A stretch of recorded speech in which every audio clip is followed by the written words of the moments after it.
Hi folks, welcome back to my World of Tanks replays with the Mighty Jingles. Today we're on Heractai's account, and once again I've got access to his account. He's been grinding up some of the research trees that I didn't have time or the experience to focus on, and I've been going down the German and Russian trees. I should have the Object 268 soon. It's the weekend. What can I say? The teams haven't been very good. I need less than 100,000 XP on my Object 704. Before I get the Object 268, and then we'll put some games in on that. But in the meantime, I wanted to focus on the Americans and the French, and this is what Heractai's been grinding down. Obviously, the AMX Foch 5155, which we've already seen, but we'll have a few more games on that because I really like this thing, and I want to try to play it properly, much more aggressively than I did in the previous review. Play it to its strengths instead of playing it like a traditional tank destroyer. He also has the AMX 50B, the Mouse, the T110E3, and the IS-7. So we'll be having a few games in those, seeing how they stack up against all the new Tier 10 mediums and Tier 10 tank destroyers. It's going to be a tougher environment for the Tier 10 heavies in the patch 7.5 battlefield, that is for certain. Looks like the heavy tanks are going to have to learn how to angle their armour just like everybody else. Moving on, he also has a Jagdpanther 2. I know somebody wanted to see a review of this. I've been grinding towards it myself, not been putting much effort into it, but oh look, Heractai's got it anyway, so I don't need to. So we'll have a few games on that. The Bat Chat at Tier 10 with the 105mm gun. It's a 5-shot clip instead of the normal 6-shot clip we're used to, I think. I'll confirm that when I play it. I've just unlocked the Bat Chat myself on the live server. Excuse me. Just been drinking coffee. Yeah, I've just unlocked the Bat Chat myself on the live server, so I'll have that at Tier 10 when 7.5 rolls in. I'm happy about that. And we'll have a few goes on that, see how that performs as a Tier 10 medium. However, the focus of this video, actually, the AMX 50B, is it just me, or whenever you see this thing on the battlefield, do you keep expecting the hatch to pop open, a Trade Federation droid to pop his head out to shout Roger, Roger? I'm sure I saw these things in the Phantom Menace. Maybe it's just me. Anyway, moving on. Today we're here to look at the T110... Oh, no, not that one. The T110E3. One of the two new American Tier 10 tank destroyers. Now, the difference between this and the T110E4... Well, there are a couple of differences, but the obvious difference is the E4 has the turret.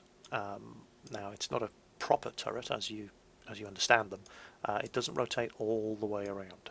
I'm not sure what the actual traverse is, but it's certainly not more than 180 degrees, so, you know, it can't turn. There we go, it can't turn any more than that way, or that way. Certainly can't target anything over its shoulder or behind it. But still, you know, it's better than what the T110E3 has, because it's a traditional tank destroyer. Now, there are some fairly significant differences, apart from the fact that this one has a fixed forward-firing gun. So we'll look at them in turn and compare them against the other Tier 10 tank destroyers. So first things first, hit points, 2050. Well, that's more than the T110E4 has, but not much. It's only 50 more. It's a lot more than the AMX 50 Foch has, but you know, that's the French thing. It only has 1850, but that's the French, you know. Low health, crappy armour, dangerous guns, and very quick. That's just the way they are. It's less than the Jagdpanzer E100, which has 2,200, but it's significantly more than the Object 268, which only has 1950. So they all have pretty much around 2,000, except for the AMX 50 Foch 155, which is kind of low, 150 less. Weight, it is very heavy. It's a 78-ton machine. Obviously, the Frenchie is significantly lighter than that, and you'd expect that with its 50 kph top speed. The heaviest of the bunch, of course, is the Jagdpanzer E100, weighs 150 tons. However, it's still quite heavy, but it has an 875 horsepower engine. So the power-to-weight ratio is not great, and as you'd expect, it only has a 26 km/h top speed, so it is quite slow. But still, if you've been playing the T28 or the T95, which you will have in order to get up to this thing, that's a lot faster than what you're used to. So that will come as a pleasant surprise to turretless American tank destroyer drivers. The traverse speed isn't great, But again, you'll be graduating to this from the T95, and that is way better than the T95's traverse speed, I think. Let me just make sure I'm not talking through my ass. T95 traverse, yep, thought so. 16 degrees per second, so that's 10 degrees more. It's a significant buff over what you used to playing the T95. Now, the weight of the thing, even though it is kind of slow, just remember when you're driving this thing, it does weigh 78 tons. Well, up to 78 tons, depending on what modules you've fitted to it. When you come across those circumstances where there's a bad guy trying to get around you, you put a shot into him, blow his tracks off, kill his engine, leave him on low health. Instead of sitting around waiting the 15 seconds or however long it takes to reload that gun, ram him. It might be the difference between life and death. Never forget, you do weigh 78 tons. That's even more than an E50M. Right, use that weight. It's not that fast, but it's fast enough to do some damage if you ram somebody. So just bear that one in mind. Could save your life one day. Now here's the big thing. This is the most heavily armoured Tier 10 tank destroyer. In fact, it's practically the most heavily armoured tank from the front. 305mm of armour. That is just wow. That's a lot of armour. And even if, now I'm not saying you don't need to angle this thing. There isn't a gun in the game that's got more than 305mm of penetration. There is one gun with 303mm of penetration, and I'm talking using standard ammo here, not gold ammo. Gold ammo, yeah, gold ammo can go through this in certain circumstances. Standard ammo, yes. Just remember that the penetration of all of these guns is average penetration. So, for example, I mean, if we look at the gun on this, and it has 295mm average penetration. So if two T110E3s were facing off against each other, they could still penetrate because that is average penetration. It's not the maximum penetration. It's a 25% plus or minus roll every time you fire the gun. You can still penetrate even though it has 305mm of armour. But you shouldn't count on it because the odds are not in your favour. And not only is it 305mm thick, look at the sloping and angling on it. That's going to bounce so many shots. That's just absurd. And the mantle is just a great big plug of steel. Nothing is going to get through that. I would be surprised if even gold ammo gets through that gun mantle. Now I don't know if that 305mm is all over the front. It wouldn't surprise me if there were weaker spots. I mean, it kind of looks like this hull at the front here. That is where it's 305mm. This may be slightly weaker, but it's still got a reasonably good slopey angle on it, and it's quite rounded. So you're going to bounce so many shots from the front on this thing. However, if you do find yourself facing off against one of these buggers, there are a couple of places you can penetrate it very, very easily from the front, if you can hit them. We're talking here, this little driver's viewport here, commander's viewport here, but it's very small targets. But here's the biggie, that machine gun turret. That's any tier 10 gun, any tier 9 gun, if it hits it, is going to go through that and probably deal full damage. So that's a nasty old weak spot. Certainly from the front, it's easier to hit from the front as well because it's a flatter angle. From the sides, from the rear, it's kind of rounded, it's kind of sloped. That can still bounce shots. I don't know if this is absolutely true. I have heard it somewhere, but I believe tier 8 tank guns can still have problems penetrating this, even from the front. But nobody else should have any trouble. Now, it's not all good news about the armour. The side is only 76mm thick, and the rear is only 38mm thick. So, just to put this into context, the rear of this thing, 38mm armour, tier 10 tank destroyer, a Marder 2 has armour almost as good as that. So, if you do manage to get around one of these things, high explosive in the back of this little beast is really going to mess it up. So that's something to bear in mind. And moved on to the other stats. Gun traverse, yeah, well, gun traverse is pretty much irrelevant in a Fixed forward firing tank destroyer. View range, they're all 400 metre view range and 745 metre signal range, exactly the same. But the gun is the main attraction on these things. So let's have a look at the gun on the T110E3, which is exactly the same as the gun on the T110E4, so I'm not even going to pull that one up for comparison purposes. The M64 gun on the object.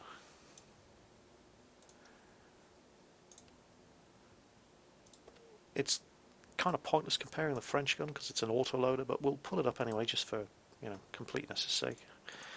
And of course the 170mm troll cannon on the Jagdpanzer. So there's our gun, there's the Jagdpanzer, there's the Frenchie, and there's the Russian. Now I have to confess to being slightly confused about the posted rate of fire on this gun. I don't understand this. It says 2.97, which is pretty slow. I mean, it's not as slow as the German gun, the 2.3, but that's still pretty slow. But then it says 2.97 to 3.41, and I don't understand why it would have a differing rate of fire, unless that's for standard ammo, and that's for high explosive. But if anybody knows the difference, can explain why those numbers are different, please let me know in the comments. That I don't get that at all. We'll go with the first figure. That's kind of slow rate of fire. It's not as slow on paper as the French gun, but that is a completely meaningless number. The French gun fires one shot every 4 seconds with a 3-shot clip and has a 40-second reload on the magazine. So we're not even going to bother comparing the rate of fire on the French gun, but it is definitely, next to the Jagdpanzer, the slowest rate of fire. You know, there you go.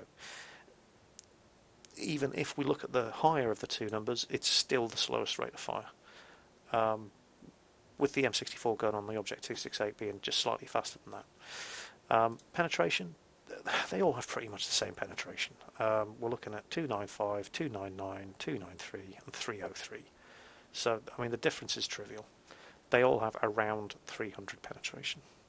They all do 850 damage, except obviously for the troll cannon on the Jagdpanzer E100, which has been nerfed slightly since the previous build of the test server. It's down by 50 maximum average damage.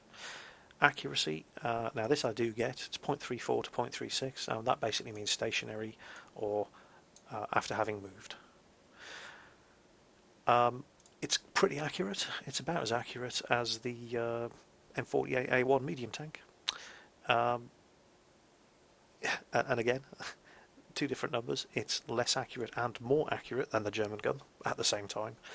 And again, it's less accurate and more accurate than the French gun at the same time, but it's nowhere near as accurate as the Russian gun. And this is kind of interesting, the way they've done this with the Tier 10 tank destroyers, because traditionally the German guns were all about damage per minute rather than alpha damage and accuracy. They are fast-firing, lower damage, very accurate guns, and that's kind of complete opposite of the way it is at Tier 10. Now the Object 268 has the most accuracy and the fastest rate of fire, and the German one is the great big slow lumbering machine with the monstrous alpha damage, but the really, really long reload. So it kind of takes the Jagdtiger and the Object 704 and flips them on their heads, and you end up with the Jagdpanzer E100 and the Object 268, which is kind of weird, but there you go. It does, however, have a very, very good aiming time. Now that 2.3 is when you're stationary and you move the gun without actually moving your hull. So it's not bad. It's pretty quick. In fact, it's the fastest of all of the Tier 10 tank destroyers. And even aiming time after coming to a halt while moving is still the fastest of all the Tier 10 tank destroyers. So even its worst aiming time is as good as the next best one, the Object 268's gun, with the Jagdpanzer coming in third and the Foch coming in last. So those are the guns. It's a very, very good gun. In some respects it's the best, in others it's not. So back to the machine. So we've had a look at the stats. What equipment would you fit on this thing? Well, it's pretty much a no-brainer that you always fit a large caliber tank gun ram into these things. A gun lane drive, yeah, I would say that was a sensible choice. I mean, what are your options? Well, Heractine's taken improved ventilation. I probably would as well, just to help get that loading time down. It's not a bad loading time, but you know, the less time you spend sitting around waiting for a shell to get in the chamber and get the shot off, it can be the difference between life and death. So we've got a gun rammer, a spall liner. Nah, ramming explosion protection. There are better things you can have.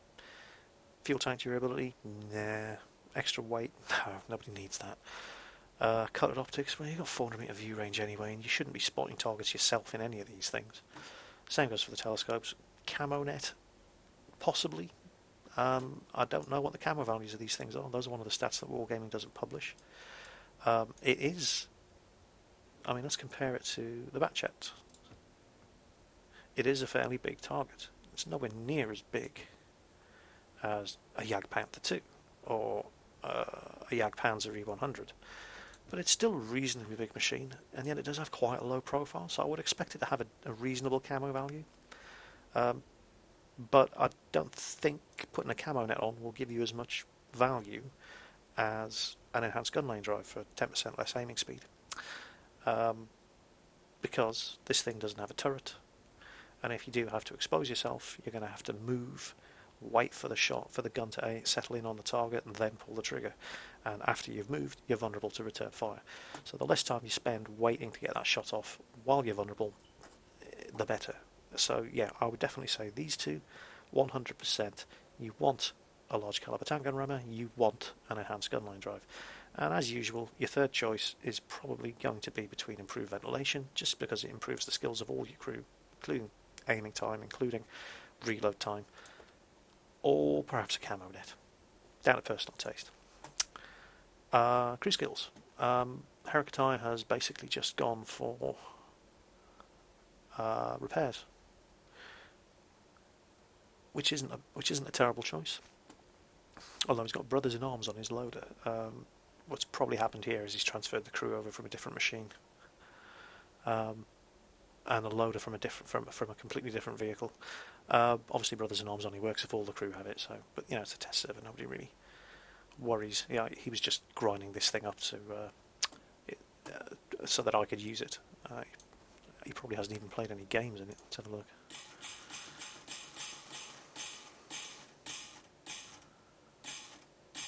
Wow, he's got a lot of tanks. No, it doesn't look like he's even played it. No, he's played 4 games. So yeah, he's not really concerned about the crew. Crew skills, well, pretty much what I said in the Jagdpanzer E100 video. I'd pick any skill, any one skill rather than a perk. Commander, mentor, the gunner. What does he have? Let's see. Armourer, perhaps snapshot. The driver, off-road driving, something like that.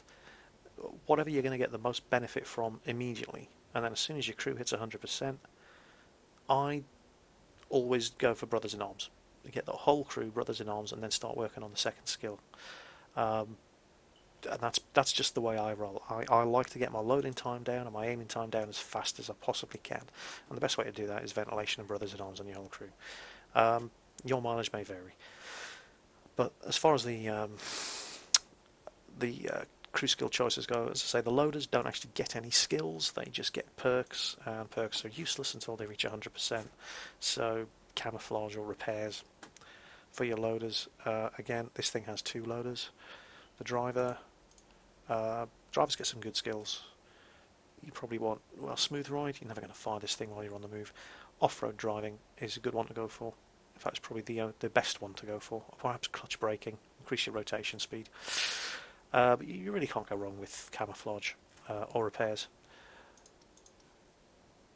So that pretty much sums it up. Let's get a few games in. So here we are. This is the very first, in fact this is the only game so far I've played in this machine. Straight after filming the garage review, I hit the battle button and this is the game that I got.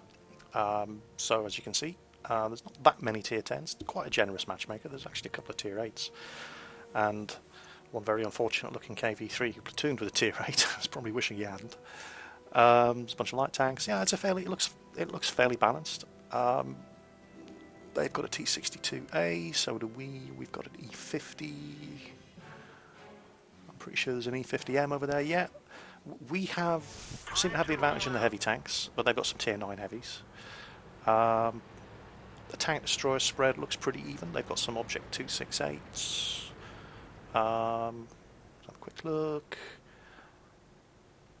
They've got a T110E3 and a T110E4. I'm the only American tank destroyer on our side, so yeah, should be a pretty even game. Now, again, the speed. Obviously, I'm going uphill here, but if you've been driving a T95, you're not going to be able to wait to get your hands on this thing. I'm very, very impressed with the handling. The gun depression isn't all that good. I think I'll get a quick shot at the gun depression at some point. There you go. That was about your limit. There, that's the gun depression. Not fantastic, but you know, it doesn't have a turret. You've kind of got to expect that. So, here we go.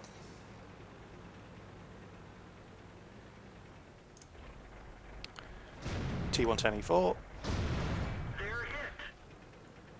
Yeah, that was a good, solid, penetrating hit through the front of a T110E4, which doesn't have the same 305mm of armour that we do. I think it has 250, and I can penetrate that without too many problems. Fortunately, my second shot bounces off the IS-7. At that range, I wasn't really able to see which part of him I was shooting at. There's an Object 704. And yet we just did 80% of his health in one shot, which is nice, and now he's dead. Reload on this thing is about 15 seconds. Which ain't bad. Certainly if you've been driving any Russian tank destroyers, you'll be more than used to that. And of course it is better than the Jagdpanzer E100. Now I do take a hit or two from the flanks here. There you go. That. And then there's my first bounce from the front. Now there's an Object 268 over on the left there, and he got that big old 1135 damage hit into me. Now, I'm leaving the IS-7 to the Jagdtiger and tracking that IS-8. He's going to bounce, trying to ram him, but I couldn't build up enough speed.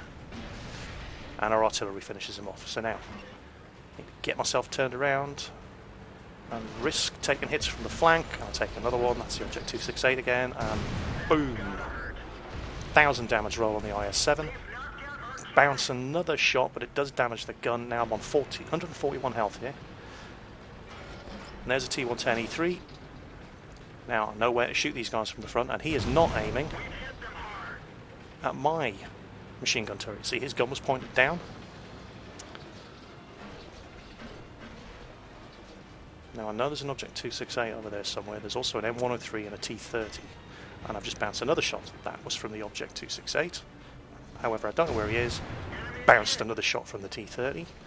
Severely punished him in return. And I know they can see me. I don't know why their artillery isn't firing at me. There he is. Right. So, keep moving. Right. If they're trying to aim for you... And that one bounced. Bounced a shot from the M103. Now you just keep moving, because artillery could be aiming at you, and it just increases the chance of anybody who's one of these tank destroyers, anybody who's aiming at you, just increases the chance it's going to hit an angled surface, because they're going to be aiming at a non-angled surface, if they can, and he missed. So, you know, don't make it easy for them. And my tracks took a hit there from the flank, but here we go. I'm not even going to shoot him. I'm going for the ram. Well, if the Jagdtiger hadn't hit him, that would have killed him. And another bounce from the M103. And now they only have 2 tanks and 2 artillery left. And I'm reasonably sure I'm not about to be outflanked by that E50M. So we're going to charge down the M103. There he is. Oh yeah, I can hit him from here. Big hit, smack on the average damage for the gun. Actually, no, that was under. It's 850 average damage. So I'm closing the distance, and there's no reason to drive in a straight line towards it. You can keep angling yourself until you're ready to fire, and our E50 kills him from behind. The E50 is actually on the other side of the valley there. Now all they have left is an E50 and 2 artillery. Bear in mind, I have never played a turretless American tank destroyer. This is the first time I've played this machine. It's very noob friendly if you take advantage of that monstrous frontal armour and you keep it angled. And I don't end up getting the shot into that E50. In fact, he's one of the few tanks on the enemy team I don't actually get a shot at. There he is, but I don't have a line of sight to him. And he's concentrating on our E50, and I think the AMX 120 finishes him off. No, the E50 returns fire and kills him. So it's just a question of chasing down their artillery. You see, the ammo load on this thing might be a bit of a concern. I only have 9 armor-piercing shots left. But I do have 7 HE loaded, and the 7 is probably a bit too much. I'd say you need 2 or 3 at the most, just for killing artillery. Or perhaps for resetting a cap. And I've gone to reload HE just to make sure of a kill with 1 shot on artillery. And it costs me the shot on the Object 261. Just a fraction too slow. But I now have a high explosive shot loaded.